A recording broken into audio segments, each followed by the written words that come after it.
Former IWGP World Champion Kota Ibushi has reportedly held talks with AEW, with several appearances being lined up in the near future, possibly the first being in the Blood and Guts match between the Elite and the Blackpool Combat Club. Details on that, plus Colt Cabana was reportedly backstage at AEW Dynamite this week, and he will continue to be backstage for AEW, working on that show specifically moving forward. Stadium Stampede is coming to AEW Fight Forever, with the latest video game trailer released for the mode to be downloaded free very soon. AEW will be making their Montreal debut this December. Details on that, plus Jim Ross reveals that his AEW contract is soon set to expire, and Jon Moxley is eyeing up the IWGP World Heavyweight Championship and Sonata.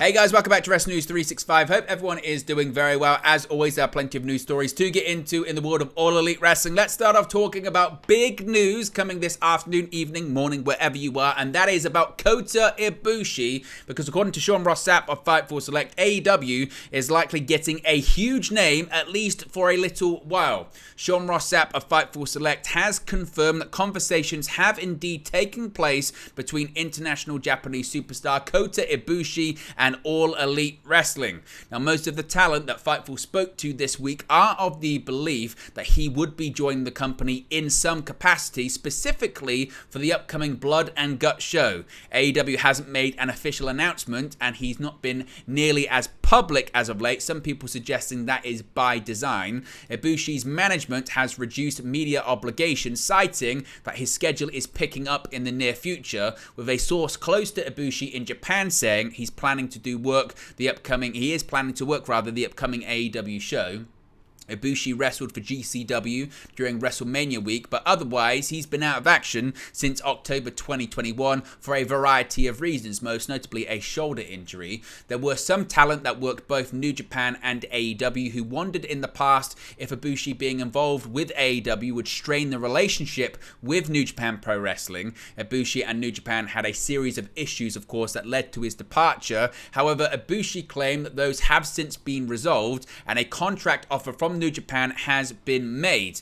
Now, as I mentioned, it's been widely rumored that Kota Ibushi was going to be the Elite's partner in the upcoming Blood and Guts match against the Blackpool Combat Club. Of course, the Blood and Guts match is set to return on AEW Dynamite Blood and Guts special on July 19 at the TD Garden in Boston, Massachusetts.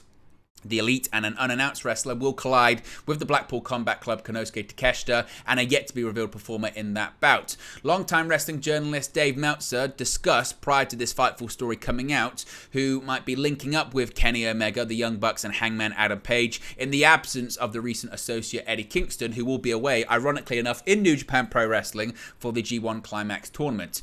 Quote, "The Elite's team has one more member to pick," Meltzer said on the Wrestling Observer radio show. "It's interesting because Kenny Omega did a promo tonight off the air, so it was only for people in Edmonton. It wasn't even taped for Rampage. It's after Rampage is actually over. He does this promo and he all but says, well, he tells the story that we all expected, but this is not on TV. That is how when he went away that week and he wasn't there, he did not go to Canada, but he was out of the country. He didn't say where he was going. He went to see an old friend and kind of talked about that, and the whole place is chanting for Kota Ibushi, and he certainly didn't deny it, so it looks like Kota Ibushi is going to be on that show in Boston." So now you've got Dave Meltzer speculating, and you've also got Fightful Select saying that talks indeed have taken place, and it is expected that Kota Ibushi will be the Elite's partner at the upcoming Blood and Guts match. What are your thoughts on that? What are your reactions to that? Do you think Kota Ibushi is going to stick around in AEW longer than Blood and Guts? Is it going to be a one-off? What do you think is going to happen? What are your thoughts on it? Let me know your thoughts, as always, in the comment section below. Now, speaking of people returning, Colt Cabana reportedly was backstage at AEW Dynamite last night. Of course, CM Punk was not. Sean Ross Sapp of Fightful Select is reporting that Fightful have learned that Colt Cabana was back at work for All Elite Wrestling during the July 5th episode of AEW Dynamite in Edmonton, Alberta, Canada. Cabana was last seen on screen for AEW back in November when he was a surprise Ring of Honor World Championship challenger to Chris Jericho on AEW Dynamite. Since then, he's also appeared on Ring of Honor programming and unsuccessfully challenging Samoa Joe for a Ring of Honor World Television title shot in April. Fightful have been told that Cabana returned as a producer/coach, though they don't know what match it was that he was out helping out with last night. Cabana, of course, has been largely absent since AEW All Out, when he was mentioned by CM Punk in the now infamous post-show press conference, with comments stemming from their long-time friendship and subsequent falling out and legal issues. Punk, of course, is working specifically on the Collision brand, although he has made a Dynamite appearance since he made his return earlier this month. Now, they haven't heard if Cabana was back temporarily, but by the sounds of it, it looks like he's going to be around and back more often. My question then to you guys is, now that Cabana's back working backstage at Dynamite, is this going to present more issues, more backstage tension and drama? Or given all of the parties and people involved here, should AEW just do a hard brand split where you've got the Elite, Colt Cabana, all those guys working on Dynamite, then you've got CM Punk, FTR, the House of Black, Andrade El Idolo, Miro, etc. just working AEW Collision? Is that the best outcome? Is that the best solution to all of these issues? Let me know your thoughts, as always, in the comment section below. Now, if you're paying attention to the channel earlier today, you would have seen that we played AEW Fight Forever Road to Elite Mode once again. We're going to be continuing to play that, trying to unlock all the characters, so be sure to join us for that. We've done 3 or 4 live streams now, and there's a lot more gaming content is coming here to the channel. I let this kind of slip earlier on, but I'll let you know here as well, because I know some people don't watch the live gaming stuff. We are going to be bringing retro gaming here to the channel. It's all set up, so some of the best games of all time from the pro wrestling world, whether that be SmackDown 2, SmackDown 1, TNA Impact, yes, the Midway TNA Impact, SmackDown versus Raw, you name it, those big games, SmackDown Shut Your Mouth, SmackDown Here Comes the Pain, they're all coming to the channel. We're going to be playing them, career modes. It's going to be a lot of fun, so if you haven't already, be sure to subscribe, bottom right hand corner, click the notification bell, because we're going to be bringing all that gaming stuff here to the channel. It's a lot of fun. Now, when it comes to AEW's game at the moment, of course, All Elite Wrestling released their first video game last week, and it appears that fans of AEW Fight Forever can expect more content on the way at no additional cost. A trailer for an upcoming Stadium Stampede Battle Royale mode was released on the AEW Games YouTube channel this morning, showing off the new match type. From the look of things, the game mode will feature the familiar Battle Royale style online gameplay made popular by the games like Fortnite and Apex Legends. The setting is an AEW themed football stadium, and all of the game's playable characters will be able to populate each match. No release date was given for the Stadium Stampede mode, with the trailer simply stating that the new match type was coming soon. It's also currently unclear if Stadium Stampede is online only, or if the match type will be playable in a single player mode against the actual computer bots as well. We'll have to wait and see.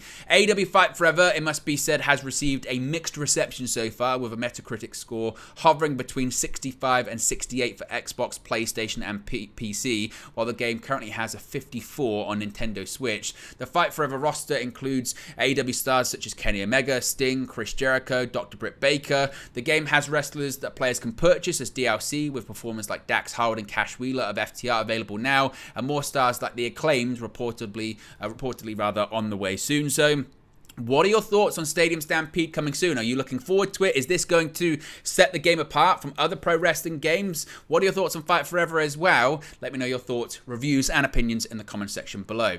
Of course, AEW is currently on a tour of Canada right now, and the Canadian dates are set to continue this year. AEW recently visited Canada for Forbidden Door, in addition to a number of Dynamite, Rampage, and Collision tapings. Per Pat LaPrade of TVA Sports, multiple sources have confirmed that AEW will hold shows in Montreal's territory for the first time in December. Noting that AEW is planning to hold shows at the Bell Center on December 5th and 6th, he writes, quote, "I spoke to multiple sources, and AEW would make its long-awaited Montreal debut on December 5th and December 6th at the Bell Center. Wednesday will be Dynamite and Rampage, and the Tuesday show could be Collision and Ring of Honor. AEW is currently doing a Canadian tour." While in Canada, AEW held the first round of this year's Owen Hart Foundation tournament. The men's semi-final matches will commence on Saturday's edition of Collision, with Ricky Starks set to square off against Powerhouse Hobbs and CM Punk to battle Samoa Joe. Over on the women's bracket, the Athena vs Willow Nightingale semi-final is also slated for this week's show. The last women's semi-final bout, Sky Blue vs Ruby Soho, will take place on the July 12 edition of AEW Dynamite on TBS. So if you're in Montreal, AEW is coming later this year in December.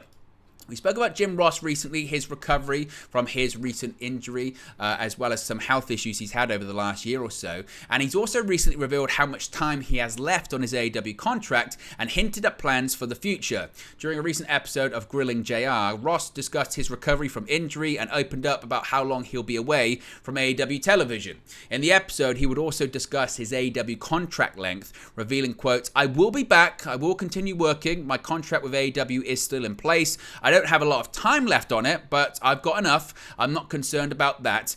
In April 2019, Ross signed a 3-year contract with AEW with a 1.5-year extension reportedly being signed in May of 2022. Speaking on future plans in AEW and beyond, Ross would go on to say, quote, "Either I'm retained or I'm not. I'm just going to take it a day at a time and see how it works out. But I enjoy working for AEW. It's fun to be part of a startup. I said that when I was hired. It's great to see all these young guys start to come into their own, and I'd love to be there for the rest of the journey to help guide them along the way, almost in a talent relations type situation. I enjoy helping these kids." Ross last appeared at the debut of AEW Collision on June 17 following a fall he suffered earlier that day that affected his ability to deliver commentary during the main event. While Ross has stated that he will return to AEW television, the WWE Hall of Famer doesn't have a return date in mind right now. He has, however, said that he's going to be more mindful of his health, in which he describes as trying to live a young man's life in a young man's business. So obviously, once again, we wish Jim Ross the best in his recovery. Hopefully he can be back soon, and we'll see what happens certainly when it comes to his future. Would you like to see Jim Ross move back into a talent relations style of role in AEW and step away from commentary? Is that the best route for him moving forward? Let me know your thoughts about that too. Finally, Jon Moxley has been making quite a few headlines in New Japan Pro Wrestling over the past few days, and AEW star Jon Moxley is looking to make history in the near future too. Following his New Japan Strong Independence Day victory in a final death match, Moxley spoke to Tokyo Sports, revealing he has his eye on IWGP World Heavyweight Championship, currently held by Sanada. If he were to win the title, Moxley would accomplish something that no one else has been able to do. Quote, "I've become both the WWE World Heavyweight Champion, now the WWE Championship, and the AEW World Champion, but I haven't become the IWGP World Heavyweight Champion yet," Moxley said. "I don't think there's anyone out there who's wrapped that up. If I'm going to fight Sanada, I have an image of myself as the IWGP World Champion, so it might be interesting." Moxley is coming off a recent singles win over El Desperado, Tomohiro Ishii, and Kenny Omega in a steel cage match back in May. The former AEW World Champion is in the middle of an ongoing feud between the Blackpool Combat Club and the Elite, but has found time in his busy schedule to mix it up in Japan as well. Moxley clearly has Sanada and the IWGP World Heavyweight Championship on his radar, but the former WWE star also took some time to discuss the debut of his former protege, Shota Umino, in this year's G1 Climax tournament. "Youth should be a weapon," Moxley continued. "When I was in the G1, I hurt my neck in the first match and it dragged to the end. But if he's young, he'll be able to recover faster. I want them to focus 100% on the game in front of them without thinking about the semi-finals or finals." The G1 Climax begins on July 15 and ends on August 13, with this year's tournament being the largest iteration in the G1 history. Umino isn't the only person associated with Moxley to be involved in this year's G1, as recent New Japan Strong Openweight Championship winner Eddie Kingston will also be competing for the first time. Moxley's next New Japan appearance has yet to be announced, but it's clear that the Death Rider is far from finished with the promotion. If Mox has his way, a match between himself and Sanada could be coming in the near future. So what are your thoughts on that? Would you like to see Jon Moxley win the IWGP World Heavyweight Championship? Is that something you think will happen? Let me know your thoughts, predictions, and opinions on that in the comment section below. But there you go, guys. It's the latest AEW/New Japan news for you. Be sure to smash a like on the like button. Be sure to subscribe bottom right hand corner. Remember, you can join the WN365 roster by clicking that join button, and I'll speak to you again very, very soon. Hey guys, thank you for watching, listening, streaming, or however you come across this video today. Be sure to click on the video on the right there to watch our next video, or click the bottom there to subscribe, or the bottom right hand corner. Thank you very much, and I'll speak to you again very soon.